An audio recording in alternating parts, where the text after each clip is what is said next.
सर्दियों के दिनों में जिनको जोड़ों का दर्द हो वो भी बढ़ जाता है और आम लोगों को भी ठंड लग जाती है या सीना जकड़ जाता है।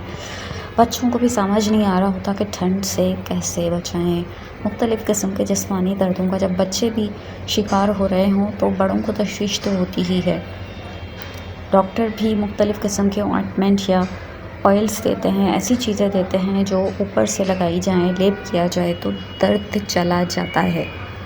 लेकिन जो है उनके बारे में फ़िक्र होती है कि ये नेचुरल है कि नहीं है। आज हम आपको नेचुरल ऑलिव्स के साथ एक ऐसी रेमेडी बताने जा रहे हैं जो आपके मुख्तलिफ़ किस्म के दर्दों को भी दूर करेगी, चाहे उसकी वजह जो भी हो।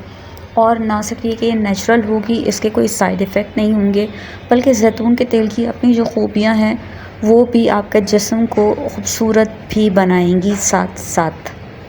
इसके लिए आपको सिर्फ 2 टेबल स्पून ज़ैतून का तेल लेना है, 2 लहसुन के जवे लेने हैं और आधा टीस्पून जो है वो हल्दी लेनी है। इन तमाम चीज़ों को आपने हल्का सा पका लेना है और फिर उसको छान के उस जगह पे लगाना है जहाँ पे आपको दर्द हो। ये जिस्मानी दर्द भी रोकेगी और ठंड के असरात को भी कम करने में मुआविन साबित होगी। लेकिन अगर किसी को दर्द बेहद शदीद हो तो वो ज़ैतून का तेल पीकर भी अपने दर्दों को दूर कर सकता है। उसके लिए उसे चाहिए कि वो 1 टेबल स्पून ज़ैतून का तेल ले, 1 कप गर्म पानी और चंद कतरे लीमू के रस के।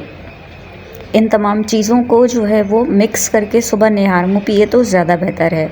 पर जिनको मैदे की एसिडिटी रहती हो, खाना हज़म नहीं होता हो, तो वो उनको चाहिए कि वो खाने के बाद ये अमेज़ा पिएँ, तो इससे भी उनके जिस्मानी दर्द ख़त्म हो जाएंगे। बच्चों को इन तमाम चीज़ों की क्वांटिटी जो है वो उम्र के लिहाज से आप 1/3 या 1/4 कर सकते हैं।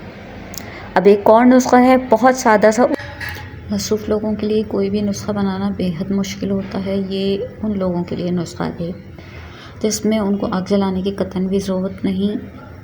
अदरक भी एक ऐसी चीज़ है जिसको मुद्दतों से मुख्तलिफ़ किस्म के अमराज़ बिलख़ुसूस दर्द दूर करने के लिए इस्तेमाल किया जा रहा है। इसका रस जो होता है ये वर्म्स और हर किस्म के दर्दों को दूर करने के लिए बेमिसाल है। अगर अदरक को सुखा लिया जाए तो इसकी क्वांटिटी जो होती है वो क्वार्टर से भी पीछे चली जाती है। मतलब अगर आप 1 पाव अदरक को सुखाएंगे तो वो सूख के मुश्किल से 50 ग्राम हो जाती है। तो इसमें आपने क्या करना है कि 1 टेबल स्पून ऑलिव ऑयल में आपने ½ टीस्पून सूखी हुई अदरक या सूंठ का पाउडर मिला के उसको आपने मसाज करना है। तो इंशाअल्लाह वल अज़ीज़ उससे भी आपको काफ़ी आराम आ जाएगा, मगर ये उनके लिए बेहतर है जो बहुत बिज़ी रहते हों। सूप को हल्का सा तेल में पका लेना बेहतर होता है, नहीं तो बसूरत दीगर आप हमसे तैयार रवानी किस्त भी मंगवा सकते हैं। और वीडियो और इसकी मालूमात अगर अच्छी लगें तो इसे लाइक एंड शेयर करना हरगिज़ ना भूलिएगा।